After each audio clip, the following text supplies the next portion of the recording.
Friends, ఇప్పుడే అందిన వార్త. డిప్యూటీ సీఎం బట్టి విక్రమార్కకు వార్నింగ్ ఇచ్చిన కాంగ్రెస్ సీనియర్ నేత అంటూ వార్తలు అయితే వస్తున్నాయండి. దీనికి సంబంధించి వివరాలు చెప్పడానికి వీడియో చేయడం జరుగుతుంది. చాలా మంది వీడియోస్ ఉన్నారు కానీ సబ్స్క్రైబ్ చేసుకుని మర్చిపోతున్నారని దయచేసి ఛానల్ సబ్స్క్రైబ్ చేసుకుని బెల్ ఐకాన్ ఆల్ పైన ట్యాప్ చేయండి. ఇటువంటి ఇంపార్టెంట్ ఇన్ఫర్మేషన్ మిస్ అవ్వకుండా మీ ఫోన్ నోటిఫికేషన్ కూడా వస్తుందండి.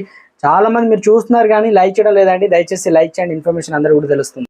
కాంగ్రెస్ సీనియర్ నాయకులు మాజీ పిసిసి అధ్యక్షులు వి హనుమంతరావు డిప్యూటీ సీఎం బట్టి విక్రమార్కపై సంచలన ఆరోపణలు చేశారు.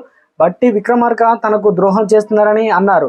లోక్సభ ఎన్నికల్లో ఖమ్మం నుంచి పోటీ చేసేందుకు బట్టి తనను ఎందుకు అడ్డుకుంటున్నారో తెలియదని పేర్కొన్నారు.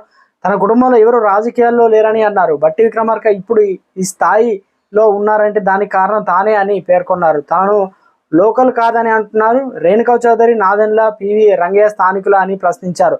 వారు ఖమ్మం నుంచి కాంగ్రెస్ అభ్యర్థిగా ఎన్నికల్లో బరిలో నిలిచి గెలవలేదని నిలదీశారు. కాంగ్రెస్ పార్టీలో బీసీలకు అన్యాయం జరుగుతుందని ఆవేదన వ్యక్తం చేస్తున్నారు. తెలంగాణలో కాంగ్రెస్ పార్టీ కష్టకాలంలో ఉన్న పార్టీ నమ్ముకుని పార్టీ బలోపేతం కోసం పనిచేశారని మాజీ పిసిసి చీఫ్ రాజ్యసభ సభ్యుడు హనుమంతరావు అయితే ఇటీవల జరిగిన తెలంగాణ అసెంబ్లీ ఎన్నికల్లో పోటీ చేసేందుకు ఎమ్మెల్యే టికెట్ కోసం మంతనాలు జరిపారు. కానీ టికెట్ రాలేదు.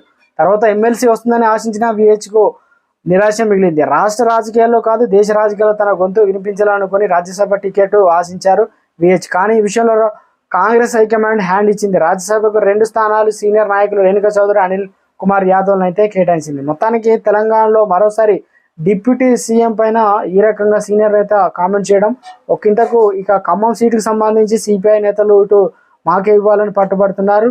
దీంతో పాటు బట్టి విక్రమార్క ఫ్యామిలీ నుంచి అభ్యర్థిని నిలబెట్టాలని మంత్రాలు అయితే జరుగుతున్నాయి. దాంతో పాటు తెలంగాణలో మరో కీలక నేత పొంగులేటి శ్రీనివాస్ రెడ్డికి సంబంధించిన కీలక కుటుంబ సభ్యులు కూడా ఇందులో నిలబడాలని చూస్తున్నారట. సో